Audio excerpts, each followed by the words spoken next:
Assalamualaikum warahmatullahi wabarakatuh. Buat teman-teman semua dimanapun berada, semoga jenengan beserta keluarga semuanya sehat selalu dan tidak kurang satu apapun. Semoga selalu dilimpahkan rezekinya dan apa yang menjadi harapan tercapai, amin.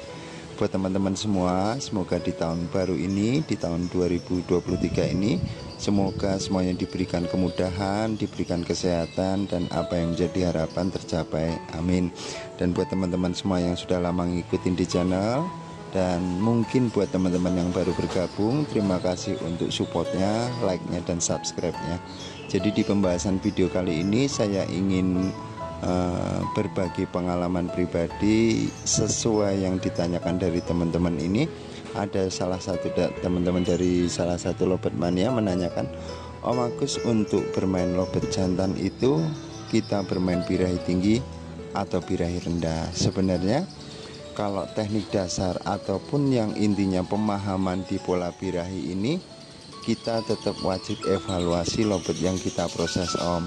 Tetapi ada hal penting yang harus kita wajib ketahui. Contohnya, ketika lobet itu ibaratnya terlalu ngeriwik, terlalu gembung, ataupun lobet itu dalam kondisi birahi tinggi, itu ada lobet dalam kondisi seperti itu butuh birahinya ditinggikan juga ada, Om. Contohnya lobet yang hanya gembung, bahkan tidak pernah bunyi, ataupun hanya sekedar ngeriwik, dengan pola perawatan terapi koloni kapsul ataupun sistem tempel dengan betina, ini ketika lobet itu kita naikkan dengan pakan, yang terjadi birahinya naik, semakin naik nanti munculnya emosi juga ada.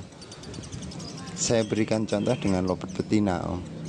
Lobet betina ini ketika teman-teman dari awalnya bermain faktoran dengan pakan rendah, dengan sering dimandikan ataupun memainkan birahi di titik rendah ataupun di titik sedang, ketika di gantangan itu lobet itu birahinya naik, emosinya naik di gantangan ini, yang mungkin awalnya lobet itu mudah bunyi ataupun jalan lapangan, lama-lama ketika lobet itu trouble, terjadi penumpukan birahi.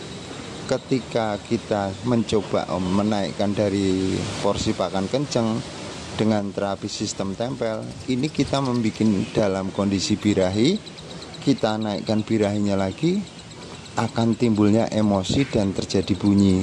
Tetapi kondisi birahi yang kita paksa ke bunyi ini akan mengeluarkan nada yang beda, Om, yang disebut bunyi bawain birahi. Bunyi bawain birahi ini kadang-kadang terjadi timbulnya nada minor, nada diafragma, itu terjadi dari situ, Om. Beda lagi kalau kita bermain dari birahi rendah yang mengandalkan emosinya, nadanya faktor, nyepit, kondisinya seperti itu, Om. Jadi semoga pemahaman di sini dari teman-teman bisa memahamin jantan betina nggak jauh beda, Om.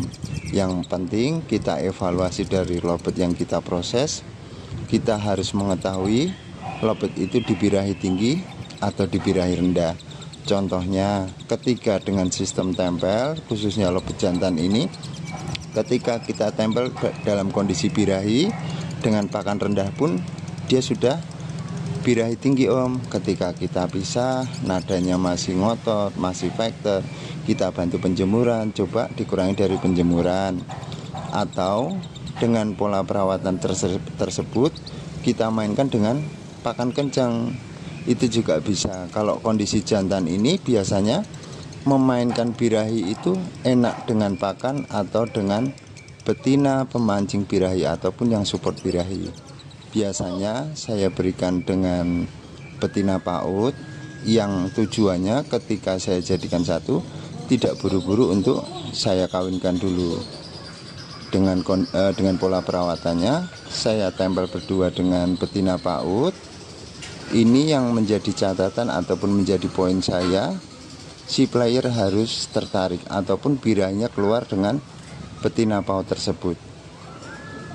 Dengan memainkan birahi ini dengan sistem tempel berdua ini, tetap kita evaluasi lagi, Om, dengan proses memainkan birahinya. Ketika lobet itu sudah dengan sistem tempel pisah, lobet sudah mulai rajin bunyi, biasanya saya jadikan satu dengan betina paut untuk pemancing birahi si jantan Om. Yang menjadi catatan di sini yang tadi saya sampaikan, poinnya memainkan birahi bisa dengan pakan kencang atau dengan betina yang support di birahinya. Maksud saya di situ, ketika lobet itu di kandang kapsul ataupun lobet itu sudah prosesnya dengan untulan, ini ketika dijadikan satu lobet itu mungkin kriwik, mungkin gembung dan tanpa tidak pernah bunyi, hanya birahi-birahi saja. Biasanya saya mulai menaikkan dari porsi pakan. Itu juga bisa menaikkan emosinya lobet Om. Emosi di sini hanya istilah ataupun tahapan dari lobet itu dalam keadaan birahi. Kita naikkan lagi birahinya, biasanya lobet itu akan bunyi. Untuk terapinya biasanya ketika kondisi seperti itu, coba cabut pasang ketika di kandang kapsul. Kalaupun belum cabut pasang, belum mau bunyi, biasanya mapanin lobet itu dalam pola perawatan yang awalnya single sudah rajin bunyi, coba mainkan dengan betinanya disingkirin. Kondisi di sini ataupun memainkan pola birahi di sini memang sangat membingungkan Om. Kadang-kadang lobet yang sudah rajin bunyi, ketika kita kasih untulan malah semakin tidak rajin bunyi. Sebenarnya proses di sini hanya membiasakan dia Om, agar terbiasa. Yang biasanya dia sendirian rajin bunyi, kita biasakan dia, kita mainkan birahinya dia dengan cabut pasang. Maksud saya begitu Om. Dan kapan masuknya di kandang kotak berdua? Kalau saya sendiri untuk tidak memainkan gantangan, itu saya selalu dengan menguncikan ataupun proses memainkan birahinya dia di kandang kotak seperti di ternak biasa, dengan betina paut yang tidak bisa dikawin sampai bisa dikawin. Pola perawatannya biasanya saya 1 minggu di kandang kotak dulu, biarkan si jantan itu mapan dulu dengan betina, mapan dulu di kandang kotak sebagai rumah tangga dia, baru kita mainkan lagi kebiasaannya. Mungkin awalnya dengan cabut pasang tidak rajin bunyi, coba yang dicabut pasang betinanya. Ini teknik Om. Dengan betina yang kita umpeti, nanti kalau sudah bunyi kembalikan lagi, ataupun bikin emosinya dia dengan betinanya diglodok, kita sumpelin kain sebentar, kita lihat perubahan dia, kok dia masih terjadi gembung, kriwik, coba kita mainkan dengan pakan.